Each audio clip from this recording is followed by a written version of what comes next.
UP के गाजियाबाद की रहने वाली 3 लड़कियां ऑनलाइन मोबाइल गेम खेलना इतना ज्यादा पसंद करती थी कि एक गेम कोरियन गेम है कोई लव गेम, जिसके अंदर वो अपने आप को इतना ज्यादा इन्वॉल्व कर लेती हैं कि जिसके बाद कल खबर आती है कि वो 9वीं मंजिल से छलांग लगा देती हैं। 2.5 मिनट के अंदर क्या हुआ कि कोई दूसरी बच्ची पहली को बचाने की कोशिश कर रही थी, पहली बच्ची तीसरी को बचाने की कोशिश कर रही थी, लेकिन ऐसे ही बीच बचाव के अंदर 2.5 मिनट के अंदर अंदर तीनों लड़कियां 9वीं मंजिल से नीचे गिर जाती हैं और गिरते के साथ ही उन तीनों बच्चियों की डेथ हो जाती है।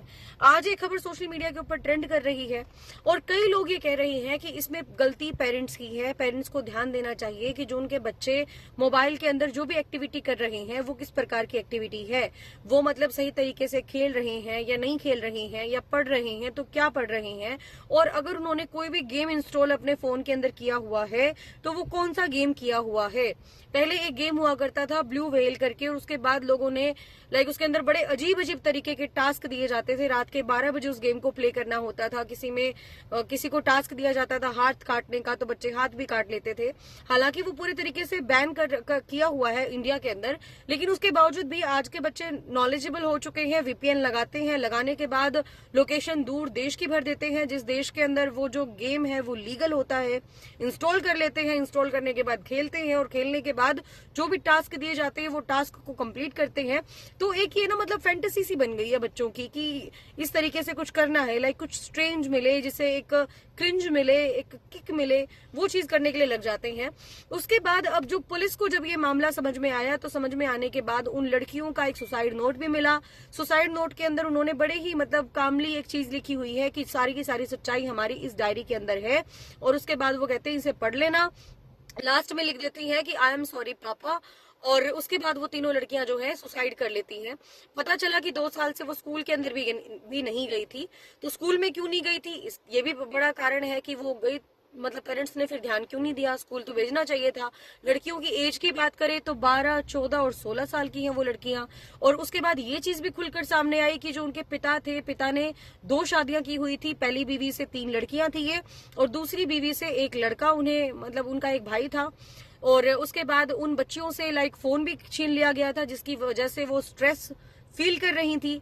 और फील करने के साथ साथ उन बच्चियों को ये लग रहा था कि भाई अब तो जिंदगी उनकी पूरी खराब हो चुकी है, इसीलिए वो इस प्रकार से सुसाइड अटेम्प्ट कर लेती है। पुलिस जो है असली वजह को पता नहीं लगा पाई कि ऑनलाइन गेमिंग की वजह से ऐसा हुआ था या फिर पेरेंट्स की तरफ से जो दबाव बनाया गया था। वो बिल्कुल अकेलापन महसूस करती थी, बंद कमरे के अंदर रहती थी, किसी से बातचीत नहीं करती थी, बाहरी जिंदगी से बिल्कुल मुंह मोड़ लिया था, मुंह तोड़ दिया था बाहरी जिंदगी से। इस वजह से वो ज्यादा मेंटली डिप्रेस्ड थी और इस प्रकार का उन्होंने बड़ा कदम उठाया। इस चीज को लेकर अभी पुलिस जो है इन्वेस्टिगेट कर रही है। लेकिन अब बात करें पेरेंट्स की तो नो डाउट आज के समय में पेरेंट्स मतलब माँ या बाप है, दोनों ही कमाने में लगे हुए हैं, और बच्चों को जिम्मेदारी दे दी जाती है टीचर्स को कि अगर स्कूल में है तो टीचर संभाले और घर पर है तो ट्यूशन भेज दिया जाए, ताकि बच्चे जो है अपना पूरा का पूरा माइंड स्टडी पर ही फोकस करें।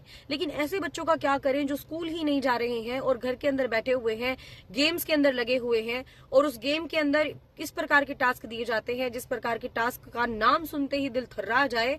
तो क्या कहेंगे आप इस चीज को लेकर।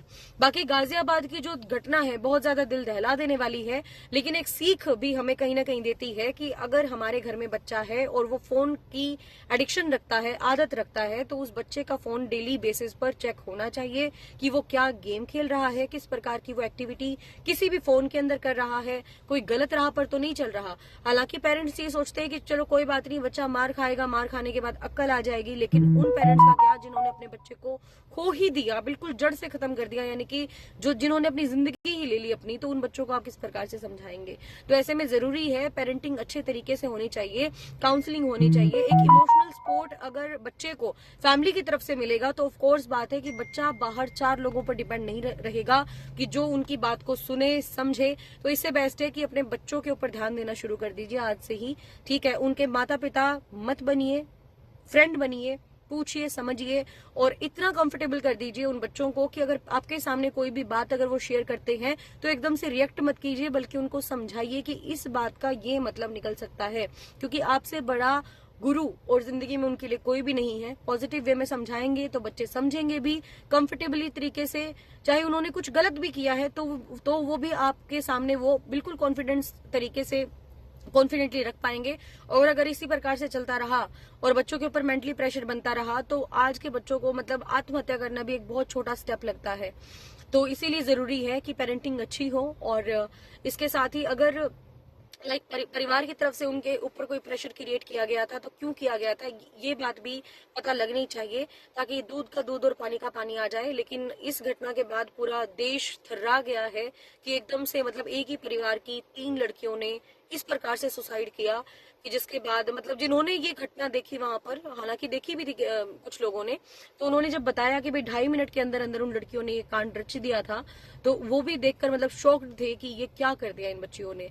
और पेरेंट्स अभी मतलब बोलने की और समझने की क्षमता में ही नहीं है, क्योंकि ऑफ कोर्स बात है कि जब इतना बड़ा झटका लगता है तो कोई भी इंसान कुछ भी नहीं बोल पाता। तो मीडिया के सामने उन्होंने कोई बयान नहीं दिया, बस उनकी नानी का एक बयान आया है सामने मीडिया से कि वो बात कर रही हैं मीडिया से और कह रही हैं कि वो मिलने के लिए कह रही थी, काश मैं अपनी बच्चियों से मिल पाती, अपनी नातिनों से मिल पाती, लेकिन भगवान ने मंजूर नहीं समझा और उन्होंने जो है उनकी जिंदगी ले ली। तो अब इन्वेस्टिगेशन में क्या कुछ चीजें निकलकर सामने आती है ये तो आने वाला वक्त ही बताएगा। बाकी आप अपने बच्चों पर ध्यान देना मत भूलिएगा, ये बहुत बड़ी सीख है मतलब जिंदगी की। और इस प्रकार से मतलब 3 लड़कियों ने सुसाइड कर लिया, मतलब सोच के देखिए कि क्या मेंटालिटी रही होगी उन बच्चियों के ऊपर और क्या किस सिचुएशन से वो गुजर रही होंगी, वो सिर्फ और सिर्फ वही जानती है या उनके पेरेंट्स समझते होंगे। और अगर पेरेंट्स समझते तो शायद वो बच्ची यहाँ जिंदा होती। बाकी आपका क्या मानना है ये आप जरूर बताइएगा, और लगातार अपडेट पाने के लिए हमारे पेज को लाइक और फॉलो करना न भूलिएगा।